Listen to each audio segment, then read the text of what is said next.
chores mais, não chores mais. Jesus vem te consolar. Segundo a palavra de Deus, nós lemos nas Escrituras, no livro de Hebreus, falando sobre uma purificação que foi feita nos céus pela entrada e o sangue do Senhor Jesus. Ele, ao ressuscitar, deveria ter ido, aos céus, e assim ele o fez. Quando Maria estava no sepulcro, chorando, e quando Jesus se revelou a ela, ela disse: Mestre, ele disse: não me detenhas, porque ainda não subi para o meu Pai, mas vá aos meus irmãos e diga que eu vou para o meu Pai, vosso Pai, meu Deus, vosso Deus. Então era necessário Jesus entrar no lugar santíssimo, como fazia o sumo sacerdote uma vez por ano, dentro do templo de Jerusalém, feito por Salomão e depois reconstruído. Havia então uma cortina, e atrás da cortina chamado um lugar santíssimo. Este lugar era uma figura do céu, não é? E verdadeiramente era necessário, pela vontade de Deus, que o sumo sacerdote todos os anos fizesse ali a purificação por si mesmo e oferecesse a oferta lá dentro do Santo dos Santos, ou lugar santíssimo. Bom, lemos então no livro de Hebreus, no capítulo 9, 2 versículos que falam sobre esta ação do Senhor Jesus, conferindo com que ele disse, que ele deveria ter ido ao Pai, e assim ele fez. No versículo 22 e 23 de Hebreus está escrito: e quase todas as coisas, segundo a lei, se purificam com sangue, e sem derramamento de sangue não há remissão. Remissão vem da palavra remir, redimir, resgatar. Fomos resgatados então pelo sangue derramado do Senhor Jesus, ou seja, pela sua morte. Então os animais eram sacrificados para que as pessoas fossem perdoadas. Deus estava mostrando que a morte daqueles animais representava a morte do seu próprio filho, porque quando o animal é morto, quando se vai comer a sua carne, nós recebemos, o alimento. Assim, Jesus, ao morrer, nos deu o entendimento da palavra pelo Espírito Santo, que dele foi jorrado para todo aquele que crê, como uma fonte, e de repente se arrebenta. Deus mostrou isso também na lei, quando ele mandou Moisés primeiramente ferir a rocha, depois falar a rocha. 2 sentidos interessantes: primeiramente ferir, segunda vez falar a rocha. Paulo, escrevendo pelo entendimento que o Espírito Santo lhe revelou, no livro de 1 Coríntios capítulo 10, ele diz: e a pedra que os seguia era Cristo. Então nós entendemos que é uma comparação, uma simbologia, que é um símbolo, uma representação do Senhor Jesus. Dela, uma pedra tão forte e dura, saiu água, ou seja, o Espírito, saiu o Espírito Santo. Foi isso que Jesus disse quando ele estava ainda com seus discípulos. Ele disse: se eu não for, o Espírito Santo não virá, ou seja, se eu não morrer. Mas se eu for, enviar-vos-ei. E quando ele vier, certamente disse Jesus, Em outras palavras, a vinda do Espírito Santo facilitou muitas coisas. Foi a graça derramada sobre nós. O Espírito Santo é a graça de Deus, é o favor, é uma ferramenta para nos ajudar em todos os sentidos. Bom, então, voltando ao raciocínio do versículo 22, e quase todas as coisas, segundo a lei, se purificam com sangue, sem derramamento do sangue não há remissão. Na verdade, foi necessário então Jesus morrer e ir ao céu para testificar e purificar as coisas lá em cima, porque as coisas do santuário eram purificadas com o sangue dos animais. Vamos ler o versículo 23 de Hebreus 9. De sorte que era bem necessário que as figuras das coisas que estão no céu assim se purificassem. As figuras são aquelas coisas do templo e o próprio templo, não é? Figura das coisas que estão no céu. Diz aqui que aquelas coisas da lei, do templo, do santuário, eram figura das coisas que estão no céu, assim se purificassem. Mas as próprias coisas que estão no céu, as coisas celestiais, se purificassem com sacrifícios melhores do que estes, não é? E aí vem então o entendimento. O versículo 24 diz: porque Cristo não entrou num santuário feito por mãos, aquele no templo, no lugar santíssimo, figura do verdadeiro, que é no céu, onde Deus está. Porém no mesmo céu, veja bem a resposta, para agora comparecer por nós perante a face de Deus. Então, se ele entrou num santuário para purificar as coisas celestiais, como eram feitas segundo a lei com o sangue dos animais, nós entendemos pelo Espírito uma revelação, um segredo, um mistério que esteve oculto a muita gente, a muitos pastores. Eu ainda não ouvi pastor nenhum pregar sobre isto, mas nós temos esta revelação há muitos anos. Então a Escritura nos revela, o Espírito Santo nos revela, que algo manchou o céu, algo contaminou o lugar santíssimo. Deus então, ao dar a lei a Moisés, criou todas essas, vamos dizer assim, essas manifestações através dos sacrifícios, para representar as coisas celestiais, que muitos ainda estão tateando, procurando entender. Então vemos que houve uma mancha, algo que manchou o lugar santíssimo, e Jesus precisava vir à terra, oferecer-se a si mesmo como um sacrifício vivo, para entrar no lugar santo, não sem sangue, como fazia o sumo sacerdote aqui na terra, no templo de Salomão. Então ele entrou com o seu próprio sangue. Por isso era necessário ele ir ao céu. Era necessário Jesus chegar ao céu, ir ao céu. Era necessário então ele apresentar o seu próprio sangue e lá, não é, ser feita a purificação conforme era mostrado na lei feita pelo sumo sacerdote uma vez por ano. Glória a Deus. Bom, agora vamos ler um texto aqui no livro de Apocalipse, capítulo 12, não é? Versículo 7, que diz: e houve batalha no céu, Miguel e seus anjos batalhavam contra o dragão, Satanás, e batalhavam o dragão e os seus anjos, que foram transformados em demônios, mas não prevaleceram, nem mais o seu lugar se achou nos céus. E foi precipitado o grande dragão, a antiga serpente, chamado Diabo e Satanás, que engana todo mundo. Ele foi precipitado na terra, e os seus anjos foram lançados com ele. Nós sabemos que esta batalha foi uma batalha para expulsar a entrada de Satanás no céu.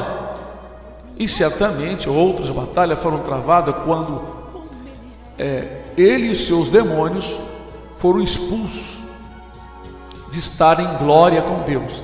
Segundo Isaías capítulo 14 diz: como caíste do céu, ó estrela da manhã. Esta queda de Satanás não foi na criação da terra e do céu que nós conhecemos, dos animais. Foi muito antes, pois Deus preparou a terra por conta desta queda, desta revolução. Pois no livro de Isaías, capítulo 14, nos é revelado que a batalha foi grande, que Satanás quis ser igual a Deus, quis usurpar o trono, achando-se semelhante a Deus. Então, com essa cobiça no seu coração e a trama que ele fez, segundo o que está escrito também aqui no livro de Apocalipse 12, versículo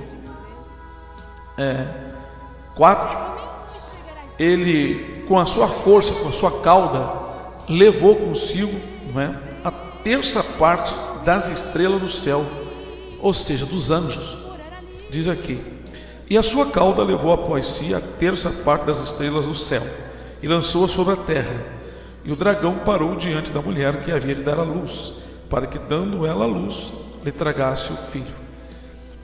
Na verdade, a mulher aqui é símbolo não só dos judeus, mas da igreja. Jesus não tem duas esposas, ou uma noiva e uma esposa. Ele tem uma igreja, uma esposa, constituída de gentio e judeu, porque dos dois povos, segundo o que o Espírito Santo revelou ao apóstolo Paulo, Deus desfez a parede de separação que havia entre nós, não é? Então, dos dois povos fez um povo só. Então, o dragão tem parado diante da igreja para tirar o primogênito, o Filho, a palavra, Cristo. E assim ele fez nos céus. Houve uma revolução, houve uma luta, houve um combate fenomenal. Anjos poderosos contra anjos poderosos. Arcanjo Miguel, não é?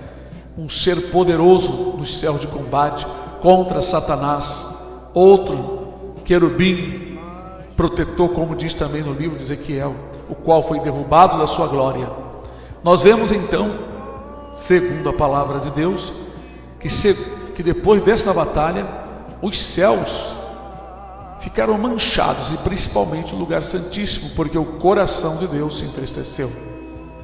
Então o plano de Deus foi banir do céu todo aquele que estava do lado do inimigo, desejando poderes sem ser dado por Deus. Só o Senhor Deus sabe o que aconteceu, mas segundo as Escrituras, os céus, o lugar santo, precisava ser purificado, e a purificação foi feita pela morte do Senhor Jesus, e principalmente quando ele entrou nos céus.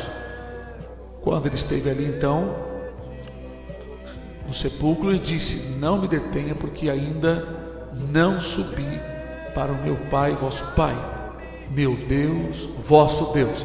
Era necessário então o Senhor Jesus comparecer diante de Deus com seu próprio sangue. Certamente ele repetiu: Pai, está feito, todas as coisas no céu estão purificadas. E certamente com a dívida paga, com o sofrimento do Senhor Jesus, o Senhor Deus apagou a mancha do pecado que estava no céu. Quem sabe a lembrança, quem sabe estava lá no diário, não sei, escrito alguma coisa, e assim o Senhor Jesus, indo ali, foi desfeito toda aquela mancha. Pois é, agora vamos refletir uma coisa. Se os céus, o lugar mais santo do universo, não tem lugar mais puro e mais santo, foi contaminado, houve revoluções, houve trama, houve combate, quanto mais no meio da igreja. Se alguém acha que uma igreja é tão santa e tão pura, aonde congrega, que não pode haver nenhuma discussão, nenhuma heresia, eu te digo uma coisa: está completamente equivocado, errado, alienado do conhecimento da palavra. Pois o apóstolo Paulo diz que é necessário que haja até heresia no meio de vós, para que se manifeste os sinceros. Foi isso que aconteceu nos céus. o lugar mais santo do universo. O inimigo se levantou, mas aqueles que eram de Deus, os anjos que amavam ao Senhor, não quiseram usurpar ou tentar usurpar junto com Satanás nenhuma posição. Antes, não abandonaram as suas posições e nem os céus como fizeram os outros, mas ficaram do lado de Deus para defender. Hoje vemos que em algumas igrejas, quando acontece alguma coisa, alguma divisão, ou algum adultério, ou algum escândalo, irmãos fracos na fé, sem entendimento, desarmados do conhecimento, desarmados da couraça, do escudo da fé, do capacete da salvação, despreparado do calçamento do Evangelho da paz, pois não calçaram os seus pés na preparação do Evangelho, imaturos, neófitos, logo se escandalizam e abandonam o combate, abandonam o campo de batalha, pois querem um lugar aqui no mundo onde não tenha problema, onde não tenha guerra, onde não tenha divisão. Na verdade, em todos os lugares, em todas as igrejas, por mais que a liderança seja santa, que o pastor pregue toda a verdade, que exorte, fale contra o pecado, sempre haverá um grupo, sempre haverá um vulgo contrário aos ensinamentos. Porque neste mundo, disse Jesus, nós teremos aflições. Vemos no meio de um povo escolhido, amado, cuidado pelo Senhor, um povo que carregava promessas e que Deus confirmava de tempo em tempo, um povo que recebeu um dirigente chamado Moisés. Sim, a nação de Israel tinha um homem santo, um homem que levava uma vida pura, que Deus falava com ele face a face. Com homem nenhum Deus falou assim, somente com ele, Moisés. No entanto, ao sair do Egito, tanto a nação de Israel tinha tantos maus costumes, usos e costumes maus. Também no meio da nação foi uma mistura de gente e um vulgo que estavam sempre reclamando, maldizentes, caluniadores, murmuradores, perversos, idólatras, prevaricadores, rebeldes. No meio então de uma nação escolhida, um homem santo ali estava, mas ali também tinha um vulgo que era contrário. Quando certa vez Moisés estava no monte pelo um período de 40 dias, o povo, enquanto aguardava, impacientemente fizeram um bezerro de ouro e se despiram e beberam e fizeram ofertas ao bezerro de ouro, dizendo que aquele bezerro era o Deus que tinha tirado eles do Egito. No entanto, Moisés, ao descer, viu que o povo estava numa festa carnal, um verdadeiro carnaval. Ele então lançou as tábuas que Deus tinha escrito nas pedras, tábuas de pedras, e desfez aquele bezerro de ouro e o moeu, e disse: quem é do Senhor passa para cá. Ali houve uma guerra, uma revolução, tipo o que aconteceu no céu. Então a tribo de Levi passou, e mais alguns, e Moisés disse: agora cada um cinja sua espada, arme de sua espada, e vai e fira o seu próximo. E ali a tribo de Levi feriu parentes, amigos que estavam na idolatria. Foi isso que aconteceu no céu. Os anjos feriram e expulsaram e baniram outros anjos que eram como eles, mas que passaram para o lado de Satanás, pervertidos e contaminados. Assim acontece também na igreja. No entanto, Deus sempre tem aqueles que permanecem com Ele, e é por estes que a vitória vem, e é por este que a lei é conservada, e é por este que a palavra é sustentada. Sabemos disso, e nós somos daqueles que não voltamos para trás, porque na verdade estamos apostos de frente ao combate para defender a palavra e os santos servos do Senhor e preservarmos o nome santo do Senhor Jesus e o poder do nosso Deus, testificando sempre da sua autoridade. Mas aqueles que, por qualquer coisa, saem da igreja, estão enquadrados no livro de Provérbios, capítulo 18, versículo 1. Buscam os seus próprios desejos aqueles que se separam. Pessoas que se desculpam, saem do combate, não têm paciência de combater e muitas vezes sentam na cadeira de juiz e julgam a questão sem ter entendimento da palavra, querendo condenar uns, destruir outros, sem pelo menos pensar no amor de ir para os joelhos em oração, pedir a Deus a restauração, até mesmo dos culpados. Muitos fogem do combate porque não têm o verdadeiro amor, a compreensão, não são pacientes, não têm o fruto do Espírito. Parece até que nunca nasceram de novo. Mas esta é a palavra de Deus, que nós devemos estar atentos. Que problema teremos dentro do nosso lar, no setor de trabalho, na igreja, em qualquer estabelecimento, ou aonde estivermos neste mundo. Aonde estiver mais de 2 ou 3 pessoas, sempre haverá alguma divergência. Mas o que diz a palavra de Deus, não é? O amor, que quem ama encobre a transgressão. Não é que passe a mão por cima, é que vai esquecer, vai perdoar. Porque a vontade de Deus é que nós venhamos ajudar a construir e não a destruir. E que Deus abençoe a todos, em nome do Senhor Jesus Cristo.